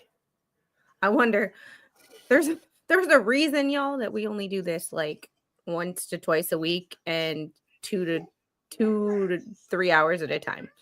I'm surprised you're doing it today. I was expecting it for Wednesday. I'm doing it today because I didn't have it's not that I didn't have anything else planned. There was no new document in the Hales case, any of them. I looked. There was no new document in 99.9% of my cases. And I was like, I kind of want to get through this because in order to move on to anything else, we have to get through this. And in order to move past this, we have to get through this. Because I don't want to have something brought up where it was like, oh, that was mentioned in the hearings and I didn't watch the hearing. Also, I with what went on in this house this weekend, I didn't get the chance to run a lot of my stuff through AI like I wanted it to. So that's going to be for tonight and tomorrow. So I figured I would do something for today and we would get through. I'm probably only going to stream for another 10 to 15 minutes because this is the hardest day to get through. The other 2 days were like somewhat interesting. This one is just like, this is not important to the. I mean, I mean, if I didn't know what was going on here, I would be going, why are they going on and on and on and basically kicking the crap out of a dead donkey about this freaking TCAS? Because at the end of the day, I mean, it's just like the topics we discussed, we covered before about where's all the money going for ATCs and stuff if they're like 20, 30 years behind. I mean, you can see where the problem is. Instead of talking about it, do something about it. And now suddenly we've got people who are subject experts in regards to TCAS, and they're pitching a bloody sales pitch. I mean, what's next? Oh, let's put these magic wings on helicopters. So, it's stupid. This is just ridiculous. But yeah, it's getting ridiculous at this point. And Roy, you said it's a holiday, so you won't see any new documents. Well, technically speaking, for those lawyers who have access to electronic filing, they post a lot of their documents on Saturdays and Sundays. So holidays don't really matter. It matters for the pro se defendants who have to send their shit in and then it gets posted by the court clerk. However, for those who have access to electronic filing, you can file your documents at like 2 a.m. if you want. So it really doesn't matter that it's a holiday as far as the lawyers go. Also, I check all my cases on Monday mornings just because it's a routine I have, because a lot of them post their documents on weekends or Friday nights. And I don't check Pacer on the weekends because I try to, if I'm going to stream on weekends, I'm going to do something somewhat interesting. And or not boring Pacer stuff. So let's get back on track. Then question here. I found your table of simulation test results a little overwhelming. So could you just tell me, if equipped with ACAS XR, how long before collision don't care of the alert, or you could get up in both dimensions as a encounter strengthens? Thank you, Dr. Bauer. You can tell everybody's so sick of this. Dr. Price has a question. Thank you. Mr. Suki, I have one question for you covering a topic that will come up in panel 5, safety data, but since you're not on panel 5, I thought I would take advantage of asking you here. It has to do with ADSB performance monitor data that your office submitted for this investigation. The analysis showed that there were 366 TCAS resolution advisories within 10 nautical miles of DCA between 2023 and 2025. Within that set, about a third of those, 123 of the threats that caused those resolution advisories could be positively identified. Could you describe some of the reasons why it might not be possible to identify some of the threats that caused those TCAS RAs? You see, that Yeah, there because I the don't source like. data where Huh?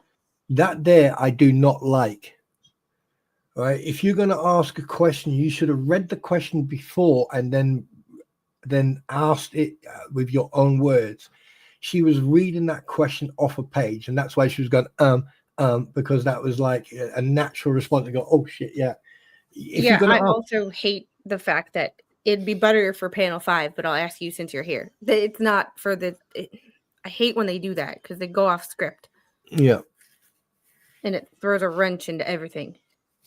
I mean, in an investigation, to read off a freaking page. Well, she That- sounds like she's not the public speaking type.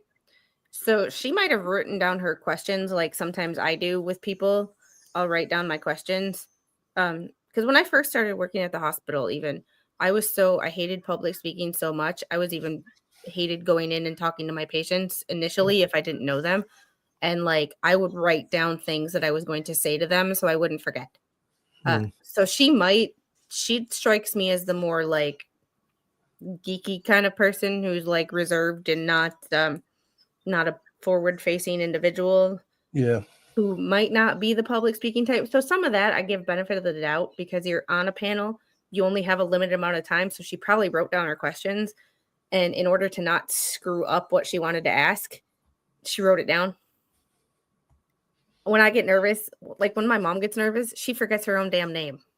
So like I can't fault anybody for writing something down and reading it and sometimes saying because I do it all the time.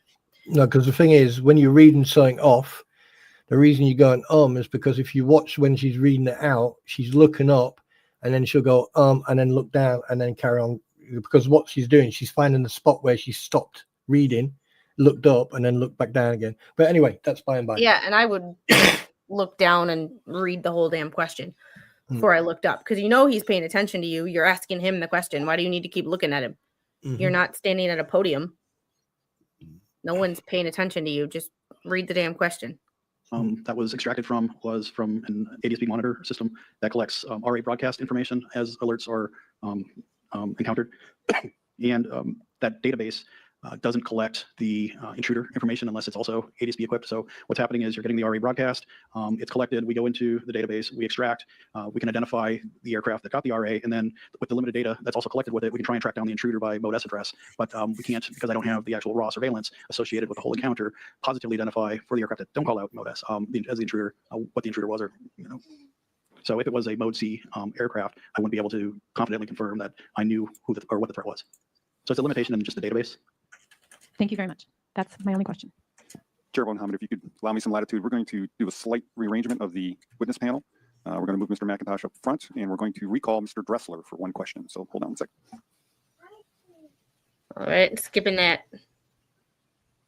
Approach plates, and it's a graphical depiction of your approach course.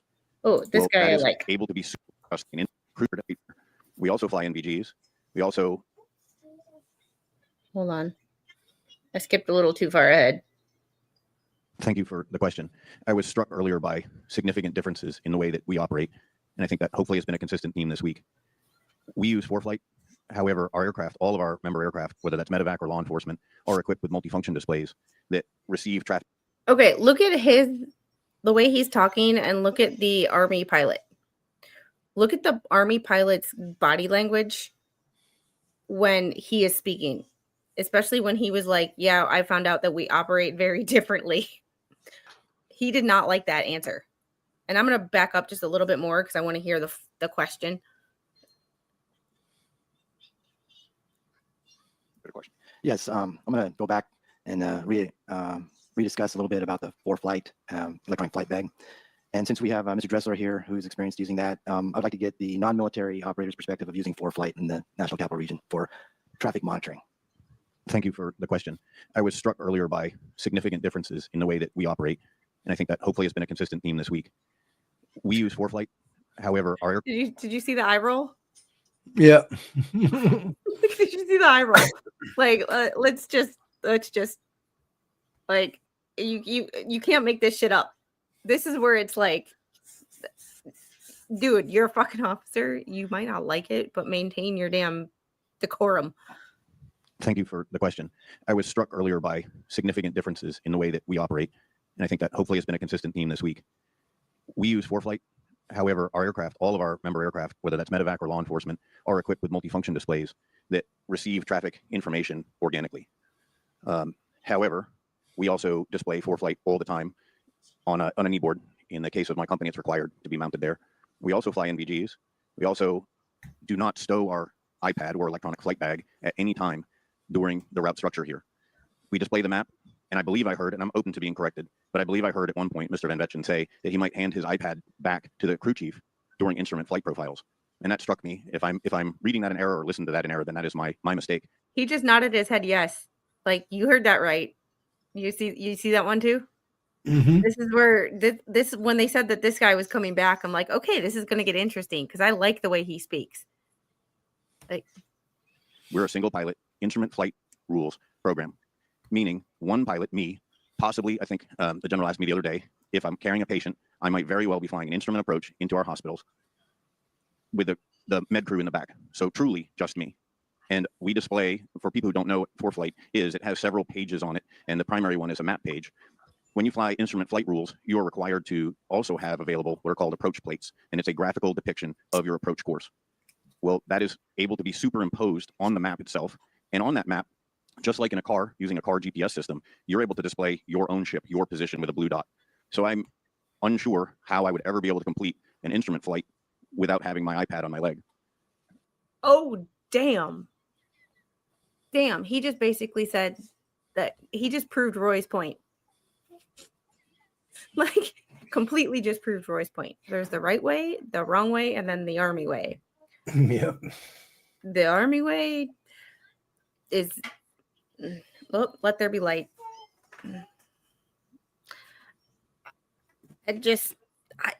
Like a car GPS. He described it perfectly. This guy is amazing in the way he speaks. It's so easy to understand.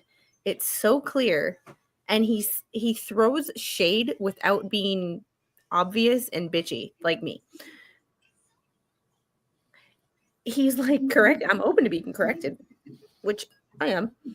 However, I don't know how to put it. You got something to say? I don't like.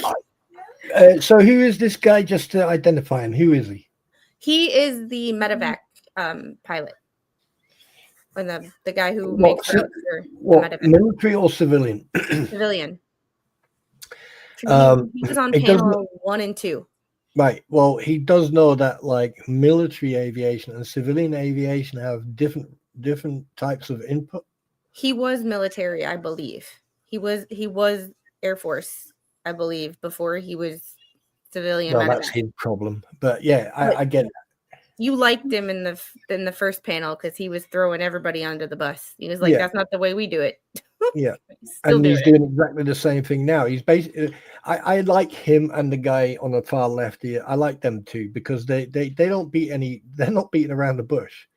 And Yeah. that's how a investigation should go. You say it as it is, simple. Yeah, it's just one of the only other guy that I really liked that from this past week or these past weeks have been that guy that said I brought up concerns and I was told to shut up. Yeah. Yeah, I remember. So, but I believe after he gets done with this question, that's where we're going to do kind of final thoughts and wrap it up Mhm. for today. And we'll pick this back up on Wednesday. Do you know what this reminds me of? The circle jerk? No, not just that. Not the circle jerk. Oh, every time you say that, I just picture like, oh no. Anyway, like many years ago. God, when was it? Oh, this was like 10 years ago. We had this brigadier turn up, like fucking fucking saying hello and checking the unit and everything else. And someone turned around and says, asked him a question. He says, well, there are people in the military who have this saying, do as I say and don't do as I do. And then you have people who like to micromanage everybody and anybody. And that's exactly what you've got here. You've got one group of people, organizations where they go, do as I say and not as I do. And then you've got other people, micromanaging people into extinction. And then you've got one group who go by the book, and they will not deviate to the left or the right, and they will go by every single syllable in that book. And then you meet your civilian equivalent of those people. I rest my case, Your Honor. All right, we'll let this guy finish up his and I have it on 1.775 speed because these people were just talking way too damn slow for me. Yeah. We don't turn them off during NVG operations. We may dim the screens slightly. We adjust them. But in today's NVG world, with the quality of NVG, there's no necessity to turn off or cover or stow an iPad, particularly in the DC route structure. I'm also unsure how you would be able to know where you are on a route when you're required to fly it as depicted when you don't have the map up, which we have a variety of level of maps we can display. We can display VFR sectional maps, IFR maps, high altitude, low altitude. Of course, helicopter pilots would never display the high altitude map. And then we can superimpose the helicopter route chart. The last thing I'd like to say is what I heard was that a Sentry antenna, which I have personal experience with, and what that for everyone to know is a very small antenna, battery powered or plugged in device, which can be mounted in the aircraft and then using a Bluetooth connection to that very same iPad can display traffic. So I'm uncertain how you would say we can use the electronic flight bag for situation awareness, but turn it off or put it away. And further, if you have these Sentry antennas available, my company does not allow us to use Sentry or any other external antenna. The reason is we organically display that on our multifunction display. We receive ADSB in. We spent a lot of time talking about, I did earlier in the week, talking about ADSB out.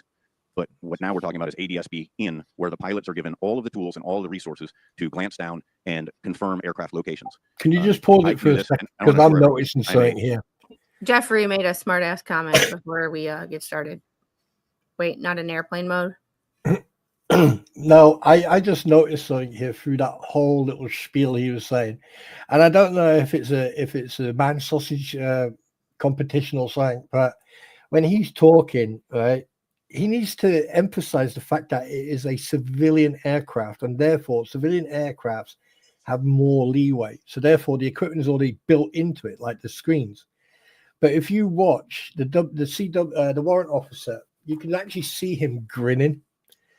He's actually got this little grin on his face when this guy's talking. So it's like, yeah, you're trying to throw me under the bus, aren't you? Yeah. That's why it's like don't watch the person who's talking, watch everybody else. Yep. I think it's funny. It is. Hey, Shane. How are you? Oh, Shane had Hi, Shane. How are you doing, mate? Had a interesting situation last night. Messaged me on Discord. I got something to tell you. I was sleeping last night. I woke up at like 3 a.m. and I thought somebody was standing in the doorway of the bedroom. There was nobody there. Flawed person. I am not the best pilot in the world by any stretch. I make my own fair share of mistakes. But I can fly single pilot on goggles in DC with my ForeFlight up, looking at traffic, glancing down to confirm what I'm being told by our air traffic controllers. So I don't understand. I came from a dual pilot world as well. I don't understand how that's not possible, or possibly the word I heard this morning was prohibited for two pilots not to be able to confirm traffic in such a dense airspace as this. And I appreciate the opportunity to say that. Yeah, thank you, Mr. Dressler, for bringing that perspective to our panel here, to our attention. I guess maybe the follow-up question then would be to Mr. Van Vechten about the prohibited comment, prohibited use of the iPad in ForeFlight and flight. Could you kind of explain the Army's policy on that? Sure. AR 95.1 and our airworthiness release prohibits the pilot on controls from referencing the iPad. And is that in all situations? Yes. And the way that I can accomplish an instrument approach is with a paper approach plate. We can brief it and then put it away. I have never had the batteries die on a piece of paper, but iPads can break. They do malfunction. The batteries die. And I don't know what kind of goggles he uses, but I've never not flown NVGs and had it glare off the windshield. I would love to get a pair of those goggles. Okay. Thank you very much. That's the end of my last question. Whoa. Oh, that's fighting talk where I come from, sir. Whoa. Oh, shit just got real. Oh, yes. I was in the middle of typing a comment to Shane, and I was like, wait, what did I was like, did I hear what I thought I heard? I would like a pair of those goggles. Like just the snark. That's that fucking shots fired. That's the this is why I say keep like he was grinning when that guy was talking. Oh God. You knew he had something to say back. He was just waiting for his opportunity. And look at that guy. But I mean, like she's got, wow, did he just say that? And he's got, you can see the face expressions on those three alone. You can just go, fuck. Yeah, I'm fine. interested to see what she's got to say about this. Yep, let's go. Mr. Van Vechten, you said pilot on controls. Correct. That does not mean, could you talk about the other crew? Oh, I sure. thought at one point you said you could pass it back to the crew Yes, chief. that is correct. Maybe clarify that a little. Yes, because you're not single pilot. No. Yep. No, typically we are a pilot, co-pilot, and a crew chief. When we're on instrument flights specifically, the crew chief doesn't have much going on besides airspace surveillance, especially if we're IMC or instrument meteorological conditions in the cloud. They're literally looking inside a ping pong ball. So we pass them the iPad so that they can have situational awareness of where we are relative to different airports. And if we have a stratus with ADSB and information, where other aircraft are as well. Crew resource management, maybe. Crew coordination is what we Crew call it. coordination. And for this, the crew chief, you had stated earlier that the crew chief, in this case, the position of crew chief, not the specific crew chief, is to do surveillance. Correct. That is our primary purpose. And as far as knowing the Gila routes without a map, we do what's called a local area orientation, where we show the pilots where the routes are using distinctive landmarks and features. There's predominant roads. There's a few monuments in DC. They're easy to see from a distance that you can easily navigate from. So at any given time, with or without an iPad, I know exactly where I am within the DC airspace. Well, good for you. Do you want a freaking cookie?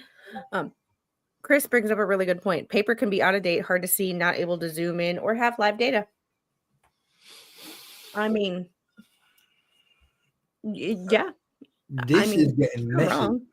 This is getting I mean, like, you know, shots fired, one, and two, you know, it's like you got a civilian pilot who used to be in the Air Force, but is now a civilian pilot flying in civilian aircraft.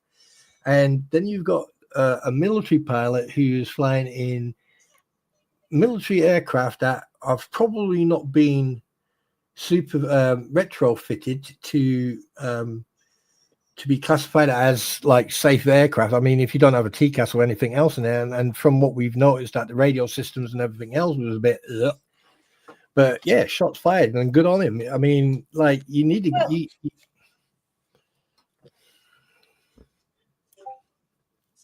I've never had the batteries die.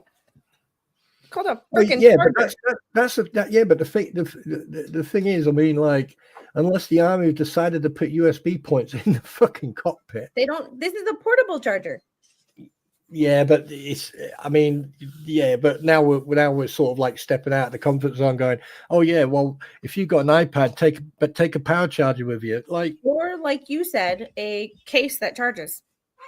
I mean, he wants to use that as a talking point. We can freaking. If he wouldn't have brought it up as a talking point, I wouldn't push back on it.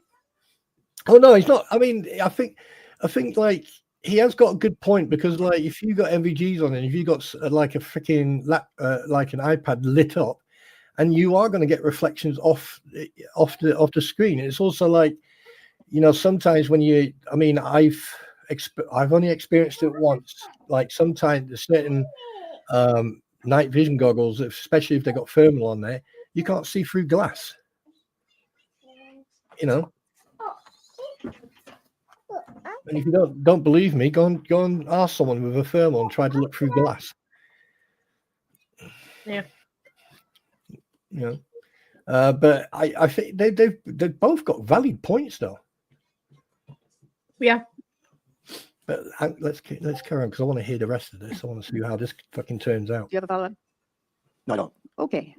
Madam Chairwoman, that concludes the technical panel's questions. Wonderful. All right. We're moving on to the questions. I'll start in the middle. Sikorsky. Like, where do we start? Where do we go from here? It's like, oh shit, that just happened. Okay, let's start in the middle, shall we?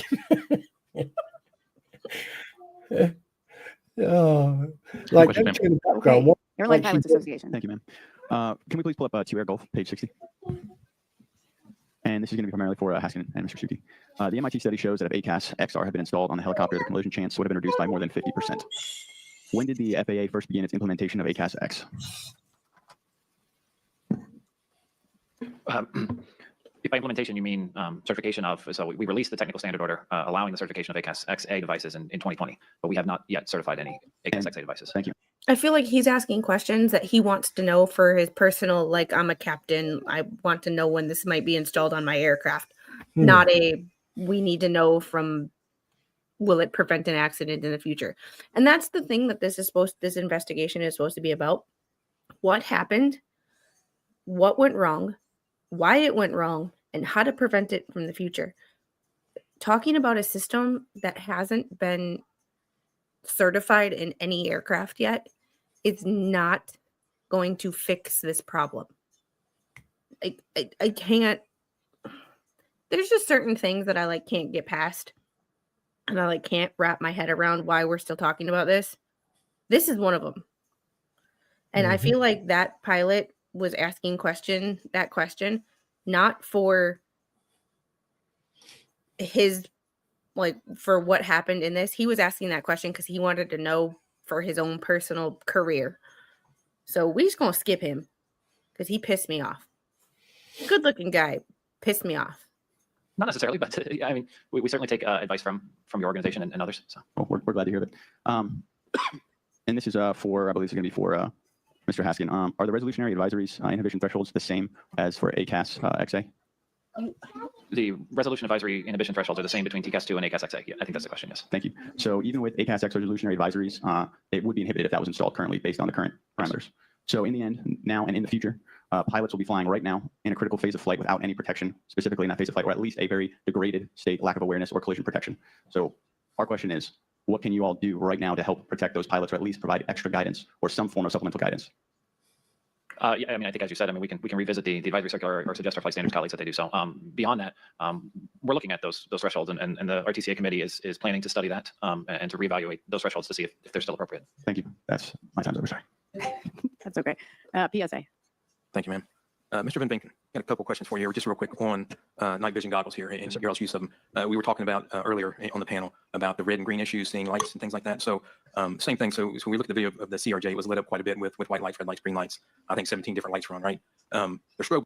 That dude's hair. Like, do you see the lift that he's got going on?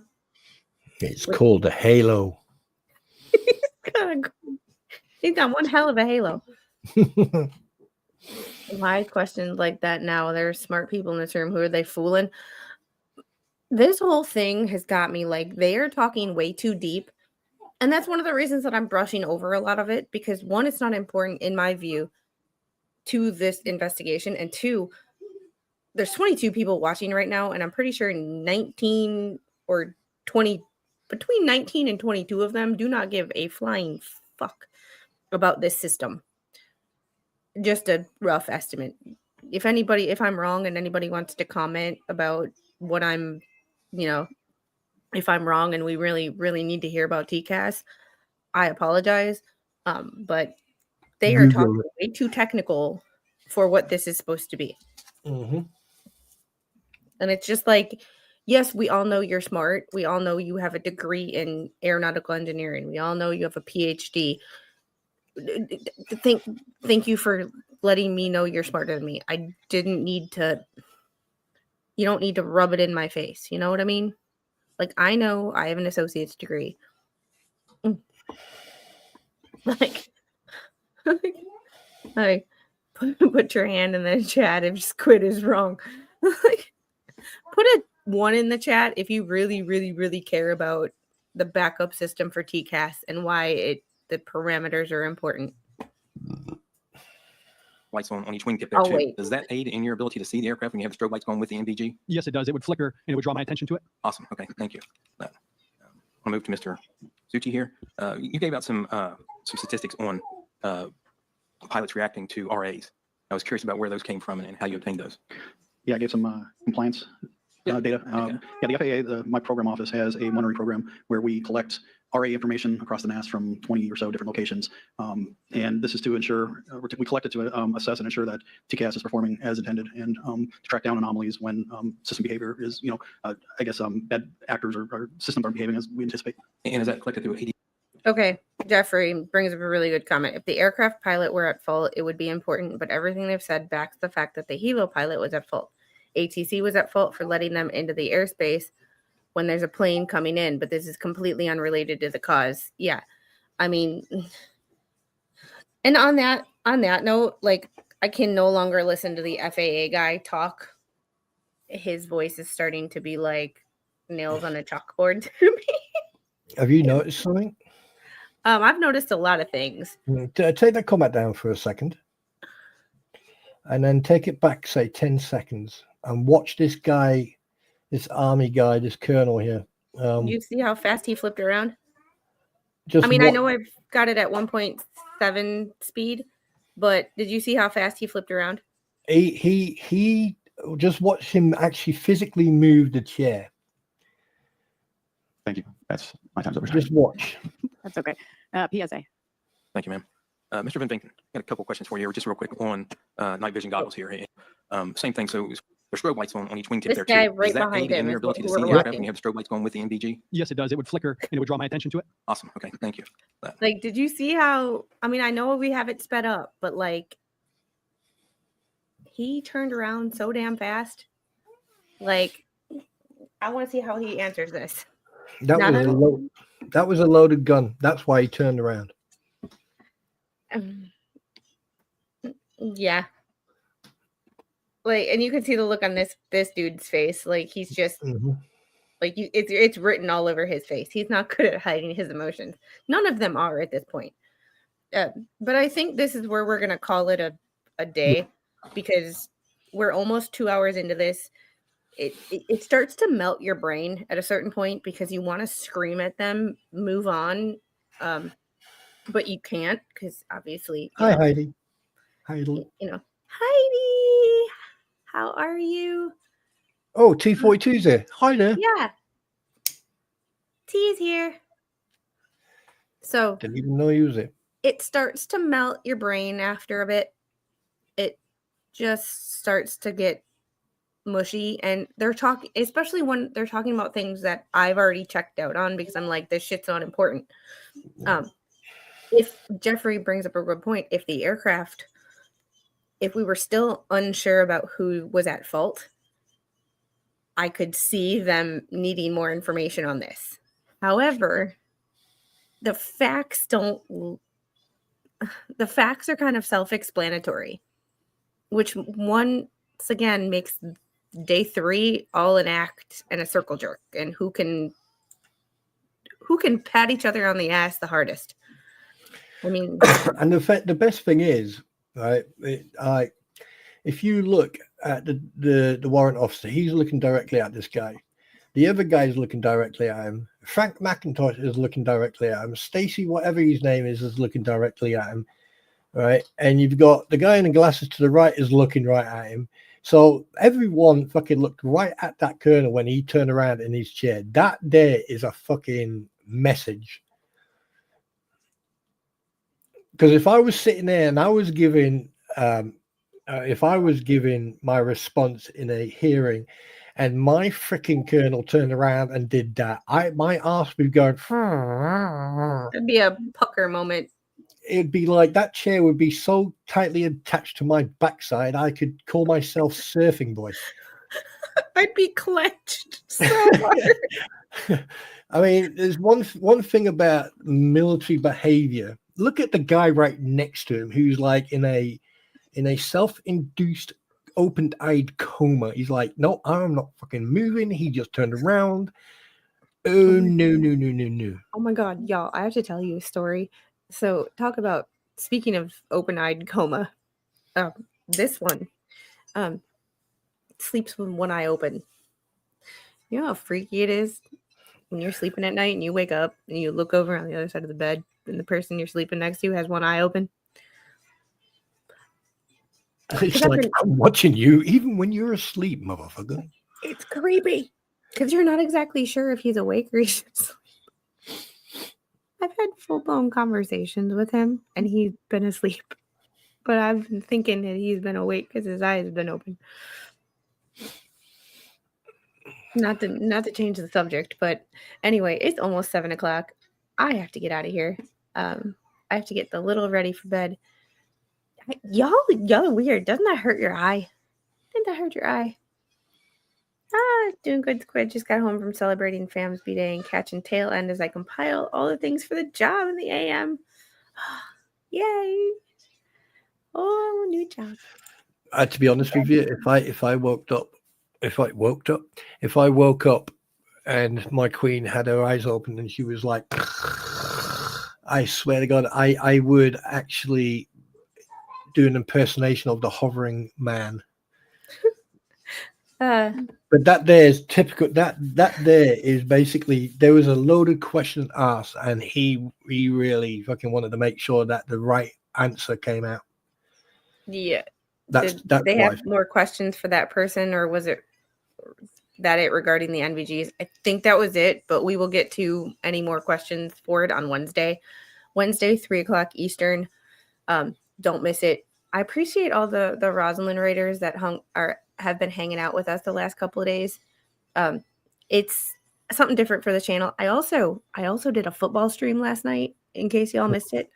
Not from an analyst perspective, but just from a fan who could not bounce her frustration and excitement over this week with the person that she normally does because they are not feeling well. So Mr. Squid's been sleeping a lot the last few days, not feeling well at all. And so I had nobody to talk to. So I'm like, let's do a football stream on a Sunday night to vent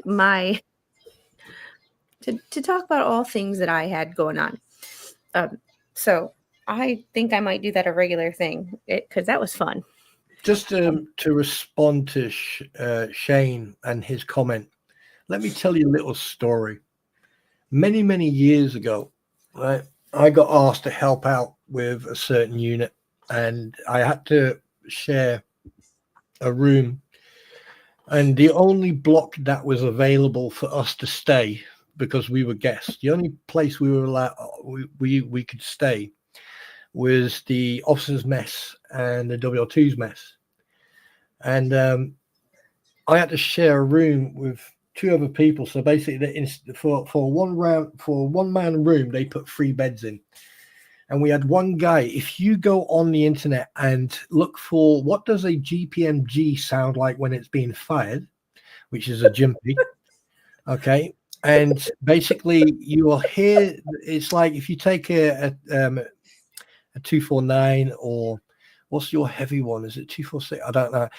But it's like a mini me. All right, that's nothing. That's the baby. But if you go for a jimpy and you pull that trigger and you let 20 rounds out instead of the 3 to 5, that's what this guy's snoring sounded like. And it was that bad that in the end, all right, one night we literally took the door off the frames, grabbed him on his mattress so we could get him through the door, and then we put his bed in the hallway. And he woke up in the hallway the next morning, and the first thing he went, oh crap, what happened? And then the complaints came in. It was just phenomenal. It was just phenomenal. The whole block heard him snore. And it was like this. It was like. Nope. Okay, I'm gonna mute you. That's what it was like. It was literally like you could have stood next to a jimpy and him, and there wouldn't have been any difference, except one was spewing out little metal pieces called a bullet, and him spit. I'm gonna see if who is going live right about now. Anybody? Hey, I tell you one thing. You people carry on attacking my sheep, right? And I swear to God, tanky or not, I will fart in your turret. More information than I need. Oh, that's not for everybody who I can't see anybody who's live yet, but anybody who I'm looking at is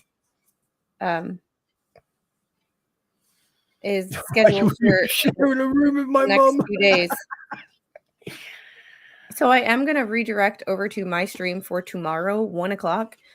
Is deep diving into the What the Hales documents. We're going to be fact checking, just investigating, see what's written by AI and what's not. Running through a program that I found online to look at documents and how they're written by AI. We're just going to do that tomorrow. We'll start it tomorrow because it's a big job. So, and just one more thing for Roy. Hey, Roy, I have actually had the pleasure of actually jumping onto a Charlie 2 to go and help someone out. And when they opened that freaking turret after 7 hours, it stank. It absolutely reeked. So, yeah, I know what it's like in them. But, yeah, You know, wait till it's cold and you don't have a heating, Jeffrey. And then you can talk about pulling wool over someone's eyes. On that happy note, you want to I take feel us out of bullied. here? Yeet.